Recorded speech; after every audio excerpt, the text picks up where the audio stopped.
हिंद भारत, आपकी अपनी आवाज। I come from which India? I come from two Indias. Those are the Indias that I bring on stage with me right now. I come from an India where children in masks hold hands with each other, and yet I come from an India where leaders hug each other without masks. I come from an India where the AQI is 9,000, but we still sleep on the roof and look up at the stars.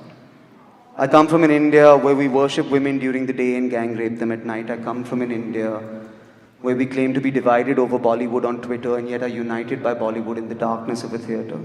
नमस्कार, मैं Yogesh Sharma. Famous stand up comedian Vir Das अपनी एक कविता को लेकर विवादों में घिरे हुए हैं। आपको बता दें कि उन्होंने अमेरिका के वाशिंगटन डीसी में एक स्टैंड अप कॉमेडी के दौरान एक कविता पढ़ी जिसका नाम टू इंडियाज है। फिर वीरदास ने अपने इस वीडियो को सोशल मीडिया प्लेटफॉर्म यूट्यूब पर शेयर किया, जिसके बाद से वो वीडियो हर जगह छा गया।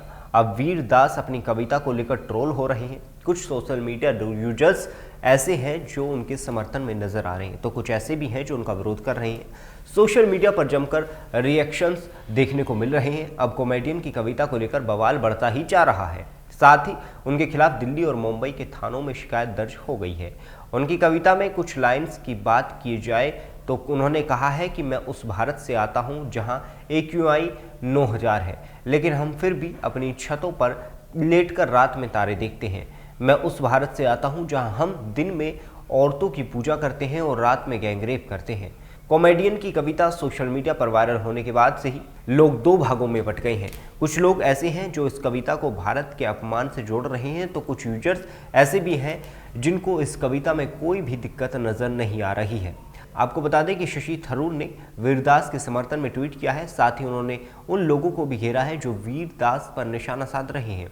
कपिल सिब्बल ने भी वीरदास के समर्थन में ट्वीट किया है। उन्होंने लिखा है कि जाहिर तौर पर भारत है, हम भारतीय के तौर पर इसे दुनिया को बताना नहीं चाहते। हम असहिष्णु और पाखंडी हैं। आपको बता दें कि अभिषेक मनु सिंघवी वीरदास के खिलाफ है। अभिषेक मनु सिंघवी ने ट्वीट करते हुए लिखा कि कुछ व्यक्तियों की बुराइयों को सामान्य बनाना और पूरे देश को दुनिया के सामने बदनाम करना ठीक नहीं है। औपनिवेशिक शासन के दौरान जिन लोगों ने भारत को पश्चिम के सामने सपेरों और लुटेरों के राष्ट्र के रूप में दिखाया, उनका अस्तित्व समाप्त नहीं हुआ है। फिल्म मेकर अशोक पंडित ने भी ट्वीट करते हुए लिखा कि मुझे इस शख्स में आतंकी दिखता है। लिखा कि वो स्लीपर सेल के उन सदस्यों में से एक है जिन्होंने विदेशी भूमि पर हमारे देश के खिलाफ युद्ध छेड़ रखा है। फिलहाल इस खबर में इतना ही। देश दुनिया की तमाम खबरों के लिए जुड़े रहें हिंद भारत न्यूज के साथ। देश दुनिया की तमाम खबरों के लिए देखते रहें हिंद भारत। लाइक, सब्सक्राइब और शेयर करना ना भूलें।